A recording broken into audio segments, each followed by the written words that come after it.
Bonjour, donc on est à la conférence de presse Toshiba où la marque japonaise a annoncé donc un nouveau produit très intéressant, un smartbook qui s'appelle le AC100 et dont Eric Gerber, qui est chef de produit chez Toshiba, va nous présenter. Donc bonjour, voici le nouveau produit, donc le Toshiba AC100, voilà. AC100 pour Android Compagnon. D'accord. Donc il s'agit d'un produit qui est à mi-chemin entre l'univers smartphone et l'univers netbook. Oui. AC pour Android Compagnon, donc c'est le premier produit dans la gamme Toshiba à embarquer de l'Android dedans. Et même le produit est intégré aussi donc du coup du logiciel Google en tant que système d'exploitation. Tout à fait. C'est une première. Google Android 2.1 préinstallé. Donc voici le produit. Donc un design totalement innovant, très fin par rapport au standard, c'est-à-dire par rapport au standard déjà netbook, on est sur un produit qui est beaucoup plus fin que les standards du marché. Et c'est 1,4 mm je crois, c'est ça? Tout à fait.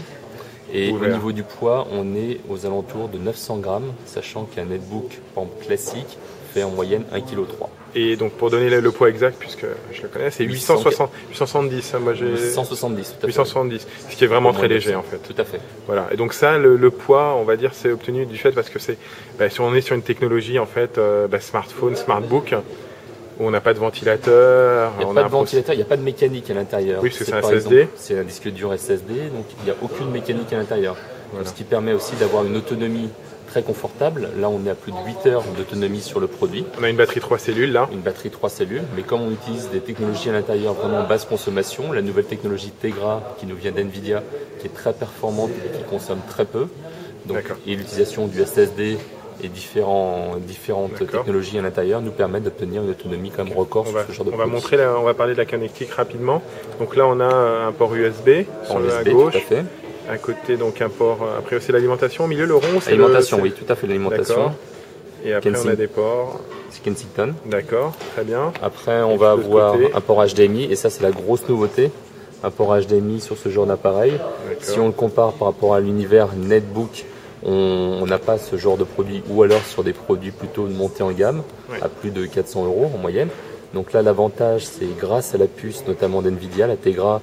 Donc il y a des qualités en matière de compression, de décompression vidéo et de compression vidéo très importantes, et ça va permettre également de pouvoir diffuser sur un moniteur ou sur une télé ou sur un vidéoprojecteur des vidéos HD. En Full HD, en 1080p. Donc à côté on a un connecteur audio pour micro-casque, donc 3 bandes, et à côté c'est un port SD pour augmenter la mémoire. Voilà. Il va jusqu'à donc 32 Go, c'est ça? En SSD? Ouais, non, je parle sur la carte mémoire. SDHC. SDHC, donc 32 Go. Est-ce qu'il est prévu qu'il soit évolutif sur la nouvelle norme XD pour arriver jusqu'à 64 Go? Pour l'instant, c'est pas prévu sur ce modèle-là. De toute façon, 32, c'est déjà pas mal. C'est déjà suffisant. Ok, donc on va l'ouvrir, parce qu'en fait, l'intérêt de ce smartbook, parce que il y a aussi le format tablette qui aujourd'hui fait beaucoup parler de lui, mais là on a un format PC portable, avec un vrai clavier, un clavier complet, et puis surtout quand il est ouvert, l'épaisseur est de 1,4 mm. Je pense que c'est ici. Très fin, oui, tout à fait. C'est ici le 1,4. D'accord. Et puis très léger. D'accord. Donc. Alors, premier bénéfice sur le produit, on parlait de smartphone tout à l'heure. Le premier intérêt, comme un smartphone, c'est de pouvoir l'allumer facilement en 1 seconde. Donc on a un bouton ici. Voilà. Donc là il est en veille en fait et il était en veille et je l'allume tout simplement. Voilà, comme un téléphone aujourd'hui, j'allume mon téléphone en 1 seconde. Et donc il est en veille, ça veut dire qu'il continue à fonctionner aussi. C'est-à-dire qu'on peut recevoir par exemple ses mails. Tout à fait. Il travaille toujours. Comme un smartphone. Exactement. Pour l'éteindre. Voilà. Et là on est passé en veille. Et alors ce qui est pas mal aussi, c'est qu'on a vu, là il y a des LED, il y aura une LED de notification par exemple pour dire qu'on a un nouveau message. Tout à fait, pour les emails. D'accord, donc il est posé sur la table et on l'ouvre. Tout à fait, le LED je crois, je ne sais plus où il est situé. Ce sera là ou sur... Il y a un LED de notification par email, effectivement, qui est prévu sur la machine. Bon, il y a du classique aussi, il y a une webcam bien sûr, 1,3 mégapixels je crois. Tout à fait, c'est une webcam un peu supérieure par rapport à ce qu'on a sur le marché. Oui, qui est plutôt du VGA en 0.3, c'est ça? En général, c'est du webcam 0.3. Ouais. D'accord, très bien. Donc là, on va l'allumer. Donc il est, on a dit, sous Android 2.1, donc éclair. Si j'y arrive, hop, on va allumer. Donc il souci de batterie. C'est de mise en veille en fait. Mise en veille, d'accord. Alors il s'agit encore pas la version définitive du produit. Pour info, ce produit sera commercialisé fin août. D'accord. Donc d'ici 2 mois environ. Alors on va parler aussi donc au niveau caractéristique. Donc on a dit qu'on a un processeur Tegra. Il y aura plusieurs versions de mémoire intégrée puisque ça va démarrer la première version c'est 16 Go, c'est ça, ou 8 Go? Oui. Alors aujourd'hui on va avoir qu'une seule version commercialisée, donc la version 16 Go. Effectivement la machine peut héberger soit du SSD 8 Go, 16 ou 32. D'accord. Donc pour 299 €, ce sera la version 16 Go et qui est aussi Wi-Fi. Tout à fait, Wi-Fi N d'ailleurs. Alors à terme, il y aura également une version proposée chez les opérateurs qui sera une version 3G. Donc pour l'instant, je pense qu'on sera sur une sortie courant septembre. D'accord, courant septembre. Donc là, pour l'instant, c'est pas encore d'actualité. Et pour un prix environ? Dans la version non 3G, ce produit sera commercialisé à 299 €.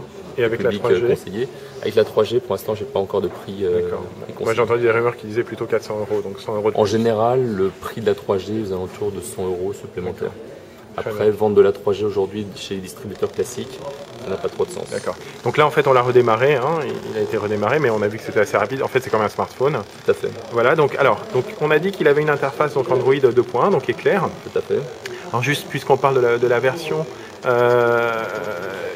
sera compatible il aura une mise à jour vers Android 2.2 Froyo, c'est ça? Alors, on ne sait pas encore si, selon le timing, s'il y aura la version 2.2 de départ.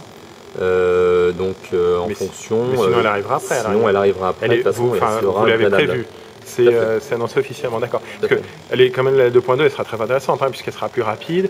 Elle amène le flash aussi, la compatibilité flash. Donc c'est quand même pour un device pour un appareil comme celui-là qui est quand même dédié messagerie internet et surf, c'est quand même intéressant. Donc là on a l'interface. Donc là vous avez développé une interface spécifique. Propriétaire, effectivement, c'est-à-dire que. Parce que l'écran n'est pas tactile. Il faut savoir qu'Android est plutôt orienté. Effectivement, pour ceux qui ont le réflexe de. Non mais elle a l'air pas mal puisqu'on se déplace avec les flèches. Avec les souris, avec les flèches, tout à fait. Voilà, et on sélectionne. Et on lance. Et vous pouvez rentrer, vous voyez, dans chacune des. Et sinon, on a une touche classique, donc Escape pour revenir en arrière. Comme Escape, ça, effectivement, pour revenir en arrière. Vous avez des boutons aussi dédiés, par exemple un bouton Home ici, qui est très pratique. Donc quand vous êtes dans une application, vous voulez revenir à votre menu de départ, vous appuyez sur Home et vous revenez à l'intérieur. Et puis on a le paramètre aussi, je crois, de mémoire, c'est ça, voilà, comme sur Android, qui affiche c'est le menu contextuel, on va dire. Tout à fait. Exactement. Et vous avez plein comme ça de. Par exemple là, vous avez un bouton effectivement paramètres. Quand vous voulez paramétrer vos Wi-Fi, les sons, carte SD, ainsi de suite. Juste petite information, comme on a vu sur d'autres produits qui sont entre guillemets pas des smartphones, je pense aux tablettes Arcos, il y a des services Google qui ne seront pas là forcément. On n'aura pas la synchro des contacts Gmail par exemple. On a Gmail, je suppose, mais on n'a pas la synchro du calendrier par exemple. Alors pour l'instant, j'ai pas encore tout le détail. On n'est pas encore à la commercialisation du produit, effectivement, donc on n'a pas encore tous les détails techniques sur ce genre de choses. Il y a aussi quelque chose qui n'est pas là, par exemple, je crois qu'il n'y a pas Google Maps. Surtout, il n'y a pas le Market. Alors Android Market. Ça c'est important effectivement au niveau du Google Market. D'Android Market en tout cas. Aujourd'hui, les applications développées sur Android Market ne sont pas adaptées à cette résolution d'écran. Donc aujourd'hui, il faut aller sur des portails alternatifs. Tout à fait.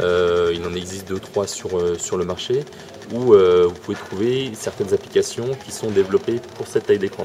Et est-ce que vous allez faire un partenariat avec ces portails pour justement peut-être mettre des raccourcis par défaut dans le AC100?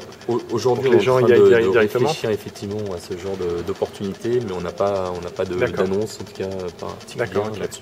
Très bien. Est-ce qu'on pourrait éventuellement voir une vidéo? Parce c'est vrai qu'avec le chipset NVIDIA, on a une légitimité sur la vidéo. Alors, est-ce que j'ai de la vidéo?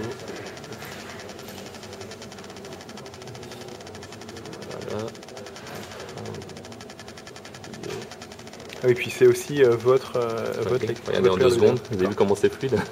Ouais, c'est vrai. Et là, c'est une vidéo Full HD, ça? C'est une vidéo, effectivement, qui est haute définition. Qui est en haute définition? Donc, qui est en 1080p? Oui, en 1080. Donc en fait, je peux la sortir. Donc si je relie à mon téléviseur, vous pouvez la diffuser. Et je la verrai en Full HD sur mon téléviseur. L'avantage aussi de la puce de Nvidia, c'est qu'il permet également, quand on a une vidéo en haute définition, comme l'écran n'est pas haute définition, il vous fait du downscaling en temps réel. Et donc ça, c'est un gros avantage aussi. D'accord. Il s'adapte en fonction de l'appareil. D'accord. Vous voyez que c'est très fluide.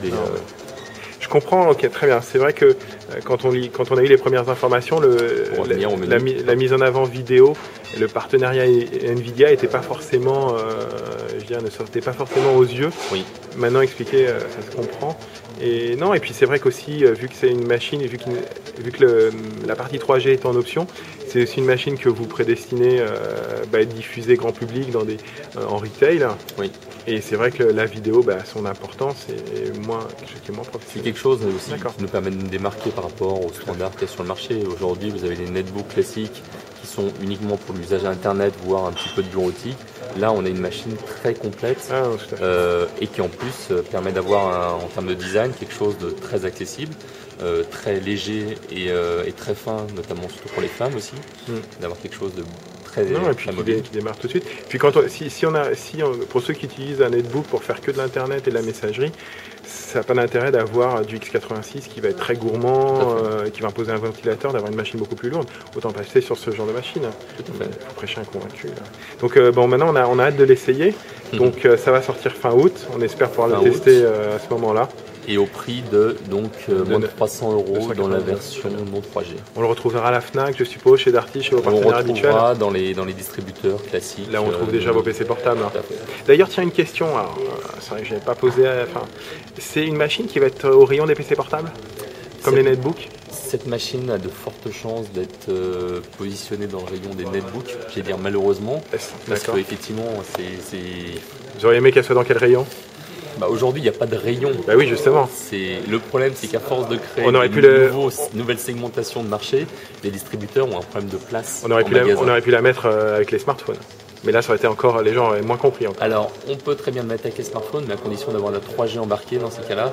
Et ce sera peut-être plus dans notre version 3G. Aussi sur cette version-là, effectivement, cette version-là a plus de chances d'être référencée dans le créneau netbook.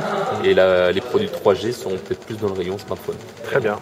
Ok, écoutez, merci beaucoup Eric pour cette présentation. Et pour ceux qui veulent en savoir plus, je vous invite à nous retrouver sur GPS & Co, www.gpsandco.com. À bientôt.